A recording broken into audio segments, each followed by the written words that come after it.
নিশ্চয় আমি ইয়াত দেখিবলৈ পাওঁ যে গাৰো পাহাৰৰ পৰা পানী নামি আপোনালোকৰ কি অসুবিধা হৈছে ইয়াত? পানী উঠিছে, ঘৰত থাকিব নোৱাৰে, ঘৰত ডিঙি গোটেইবিলাক হয় ইতিমধ্যে থাকিব নাপাৰে। হয় আৰু দেখা পালোঁ যে আপোনাৰ মানে ঘৰ বাৰী ঘৰ দিয়াৰতো পানী উঠিছে, এই বিষয়ে কি ক'ব? কি কৰিম এইটো, ঘৰতো থাকিব নাপাৰে, ৰাস্তাত পানী হৈছে। আপোনাৰ পৰিচয়টো দিব।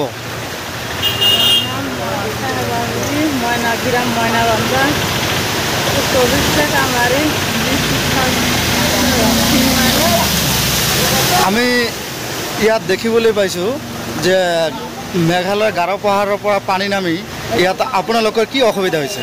গাৰো পাহাৰৰ পানী নামি মোৰ বহুত অসুবিধা হৈছে। পালবোৰ মোৰ পলাই গৈছে, মাছ থকাৰ হৈ গৈছে, চৰাই মৰিছে, তিনিছে হাঁহ মৰিছে, বুজিছে ভেড়া মৰিছে। আমাৰ বহুত অসুবিধা, ভাত ৰান্ধিব নোৱাৰি, খাব নোৱাৰি, ঘৰৰ বাহিৰে পানী, থাকিব নোৱাৰি, থিয় হৈ পানী।